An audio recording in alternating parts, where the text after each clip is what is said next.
But an astounding amount of this stuff is coming from the other side of the pond, from a media group that is based in LA and New York.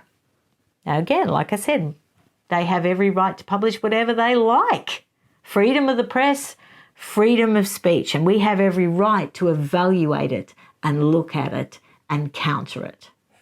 14th of March, headline, the royal family was given a chance to correct the Kate Middleton photo issue, but they chose another path. Now, in this article, it's amping up now, the royal family has been called out for their somewhat shady practices.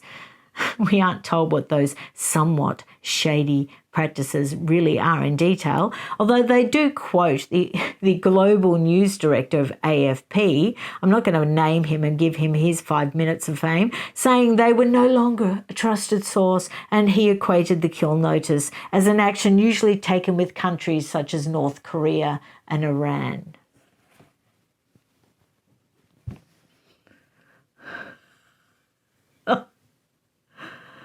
Oh dear. Oh dear. Okay, 14th of March, same day. An article about the Diana Legacy Awards from She Knows, quoting experts saying that William not meeting with Harry is a missed PR opportunity. Ooh, another little warning. But they wish the royal family all the best. And all through the article, they point the reader to another article, and get the title of this article.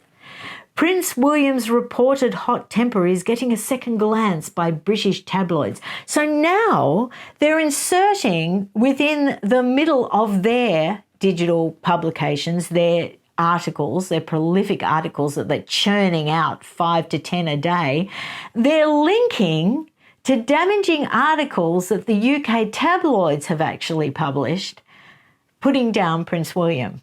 And they're linking to it several times within their articles.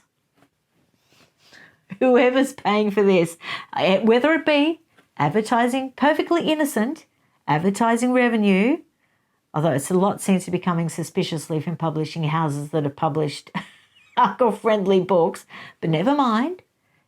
Purely innocent advertisers, I know, or even prepayment for said editorials by their contributing editor. I have no idea, but it's all above board or perfectly legal. So the readers can click on a link too at the bottom of this article to a complete timeline of Prince Harry and Meghan Markle's feud with the royal family.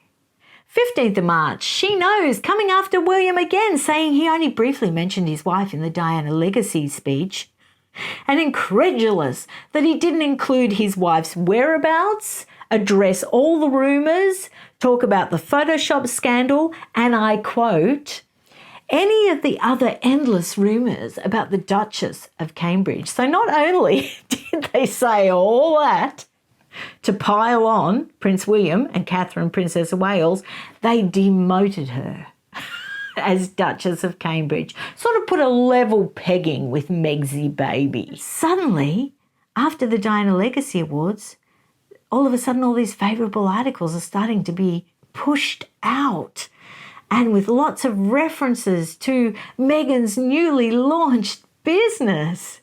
It's uncanny, isn't it? All purely coincidence, all coincidence. Just uncanny though. So let's have a look about this sudden switch with the ridiculous headline, Meghan Markle launched her new brand on a date that had nothing to do with Kate Middleton. What a ridiculous headline. It proves their desperation, because in order to attract clicks or any interest, they had to mention Kate Middleton when they're pushing out the favourable article on Meghan Markle.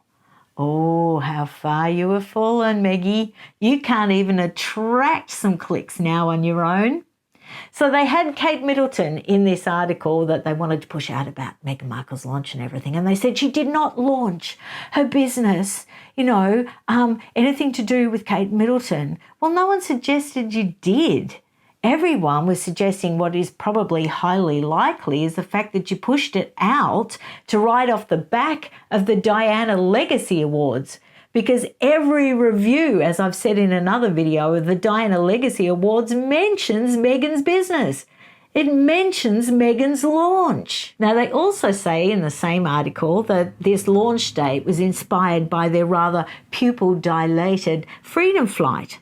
And the article then goes on to rehash the Commonwealth Service in 2020, where the royal family couldn't hide their distaste or their distress or their sense of betrayal. So they hash over all that, obviously favourable to Meghan and Harry and unfavourable to the royal family.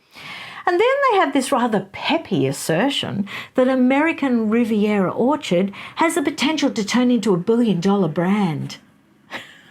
In your dreams, $1 billion brand, hey? Wow. I'll believe that when I see it. Then they go again, click here for the complete timeline of the feud with the royal family between Meghan Markle, Prince Harry, and the royal family. Now, interestingly, this link that they're saying click through for the timeline of the feud between Meghan and Harry and the royal family, that article was actually written and pushed out by She Knows magazine. Guess when? What date? 10th of March. Mother's Day in the UK.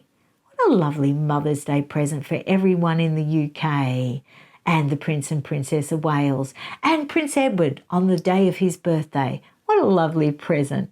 Let's drag up all the rubbish from 4 years ago and push it out on Mother's Day. So I've made some brief notes here. Who's funding this? Who is funding this? Because somebody is. You better check your bank balance, mate. So is this PR or is it propaganda? You decide. It's relentless and it's affecting the monarchy and the good people of the UK. It undermines confidence in their institutions and it sows the seeds of division. So I would suggest that those tasked with protecting those institutions, those tasked with protecting the royal family and the monarchy, should really start to look at this, should really start to look at whether this is a concerted or orchestrated campaign. They really need to track this back. As they say in all the movies, follow the money.